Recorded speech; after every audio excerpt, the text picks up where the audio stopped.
കഴിഞ്ഞ ദിവസം വന്ന ഏറ്റവും വലിയ വാർത്തയായിരുന്നു സിനിമാ താരങ്ങളുടെ പ്രതിഫലം കുറയ്ക്കണമെന്ന വാർത്ത. ഇത് വെളിപ്പെടുത്തിയത് നിർമ്മാതാവ് കൂടിയായ സുരേഷ് കുമാറാണ്. അതായത് നമ്മുടെ കീർത്തിയുടെ അച്ഛൻ. കീർത്തി ഇപ്പോൾ മലയാളത്തിൽ മാത്രമല്ല അന്യഭാഷകളിലും തിളങ്ങുന്ന ഒരു നടി തന്നെയാണ്. നല്ല രീതിയിൽ തന്നെ പ്രതിഫലം വാങ്ങുന്നൊരു നടി.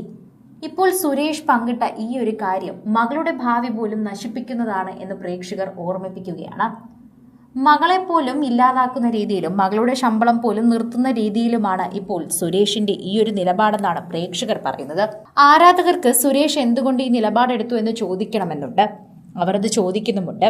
കീർത്തിയുടെ അടക്കം നിരവധി പേരുടെ പ്രതിഫലം വളരെയധികം വലുതാണ് എന്നും അതുകൊണ്ട് താരങ്ങൾ അവരുടെ പ്രതിഫലം കുറയ്ക്കണമെന്നുമായിരുന്നു സുരേഷ് കുമാർ പറഞ്ഞത്. എന്നാൽ ഇതിനോട് പലരും വിയോജിപ്പ് നടത്തിയിട്ടുണ്ട്. താരങ്ങൾ ക്രമേണയാണ് അവരുടെ താരവാല്യൂ കൂട്ടുന്നത്. വാല്യൂ ഉള്ളവർ മാത്രമാണ് പൈസ കൂട്ടുന്നത്. അതിനെന്താണ് പ്രശ്നം? അതിനേക്കാൾ ഇരട്ടി മുടക്കുമുതൽ ലഭിക്കുന്നുണ്ടല്ലോ. അങ്ങനെ ലഭിക്കുന്നുണ്ടെങ്കിൽ അത് ചെയ്യുന്ന കാര്യത്തിൽ ഒരു ബുദ്ധിമുട്ടും ഇല്ലല്ലോ എന്നാണ് പ്രേക്ഷകർ ചോദിക്കുന്നത്. സുരേഷ് കുമാർ പറയുന്ന വാക്കുകൾ തന്നെയാണ് എല്ലാവരും പറയുന്നത്. തെലുങ്ക് ചിത്രത്തിന്, അതായത് തെലുങ്ക് ചിത്രമായ ദസറയ്ക്ക് കീർത്തി സുരേഷ് വാങ്ങിയ പ്രതിഫലം 2 കോടി രൂപയാണെന്ന് പറയുന്നു. സ്വന്തം മകളുടെ പ്രതിഫലം അറിഞ്ഞിട്ടാണോ ഇത് പറയുന്നതെന്ന് പ്രേക്ഷകരെല്ലാവരും ചോദിക്കുന്നുണ്ട്. 62 കോടി രൂപയോളം തന്നെ മുതൽ മുടക്കിൽ നിർമ്മിച്ച സിനിമയാണ് ദസറ. ആഗോളതലത്തിൽ 117 കോടി രൂപ ചിത്രം കളക്ട് ചെയ്തു. നായകൻ നാനി ദസറയിൽ വാങ്ങിയ പ്രതിഫലം 22 കോടി രൂപയാണ്. ചിരഞ്ജീവി ചിത്രം ഭോല ശങ്കറിൽ അഭിനയിക്കാൻ 2.25 കോടി രൂപയാണ് കീർത്തി വാങ്ങിയത്. 101 കോടി രൂപ മുതൽ മുടക്കിയ ചിത്രമാണത്. 45 കോടി മാത്രമാണ് കളക്ട് ചെയ്യാനായത്.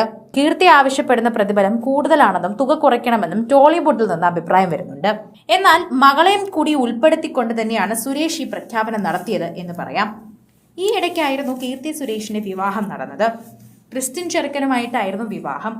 മകൾ അന്യമതസ്ഥനെ കല്യാണം കഴിച്ചതിന് ശേഷം അച്ഛന്റെ സ്വഭാവം മാറിയോ എന്ന് പലരും ട്രോളിലൂടെ ചോദിക്കുന്നുണ്ട്. എന്നാൽ സിനിമാക്കാരെ മുഴുവൻ തന്നെയാണ് അദ്ദേഹം ഉദ്ദേശിച്ചത്. മകളെ മാത്രം വിട്ടുകൊടുത്തതോ അല്ല എന്ന് പ്രേക്ഷകരെല്ലാവരും പിന്തുണയുമായി എത്തുന്നുണ്ട്. സുരേഷ് കുമാർ പറഞ്ഞത് ന്യായമായ കാര്യമായി തോന്നുന്നു. ഇത്രയും പ്രതിഫലമൊക്കെ ഇവർ വാങ്ങേണ്ട കാര്യമുണ്ടോ എന്ന് ചിന്തിക്കണം. മുതൽ മുടക്കിനേക്കാൾ തിരിച്ചു കിട്ടുന്ന സിനിമകളാണെങ്കിൽ ശരി, അല്ലെങ്കിൽ അത് വല്ലാത്ത നഷ്ടമായി പോകും. സിനിമ ഒരു വലിയ വ്യവസായമായി മാറിയിരിക്കുന്നു. ഈ ഒരു കാലത്തിൽ തന്നെ ഇപ്പോൾ അഭിനേതാക്കൾ അവരുടെ സിനിമ എത്രയാണ് ബഡ്ജറ്റ് എന്ന് പോലും നോക്കാതെയാണ് ഇപ്പോൾ കുറ്റം പറയുന്നത്. അക്കൂട്ടത്തിൽ തന്നെയാണ് നിരവധി പേർ ഇതിനെക്കുറിച്ച് സംസാരിക്കുന്നതും. കീർത്തിയെ മാത്രമല്ല, സുരേഷ് മൊത്തത്തിലുള്ളൊരു അഭിപ്രായമാണ് ആ പറഞ്ഞതെന്ന് മനസ്സിലാകുന്നു. അതുകൊണ്ട് തന്നെ സുരേഷിനെ പിന്തുണയ്ക്കുകയാണ് ഭൂരിഭാഗം പേരും. നിർമ്മാതാക്കളുടെ മുടക്കുമുതലൊക്കെ തന്നെയും തിരിച്ചു കിട്ടുന്ന രീതിയിലാണെങ്കിൽ പ്രശ്നമില്ല. അല്ലെങ്കിൽ ഇതൊരു വല്ലാത്ത പ്രശ്നം തന്നെയാണ് എന്ന് പ്രേക്ഷകരും അംഗീകരിക്കുന്നുണ്ട്. സോഷ്യൽ മീഡിയയിൽ തന്നെ ഈ വാക്കുകൾ വൈറലാകുന്നു. കൂടുതൽ സിനിമ, സീരിയൽ, ചാനൽ വാർത്തകൾക്കും നിങ്ങളുടെ പ്രിയപ്പെട്ട താരങ്ങളുടെ എക്സ്ക്ലൂസീവ് അഭിമുഖങ്ങൾക്കുമായി സബ്സ്ക്രൈബ് ചെയ്യാൻ മറക്കല്ലേ.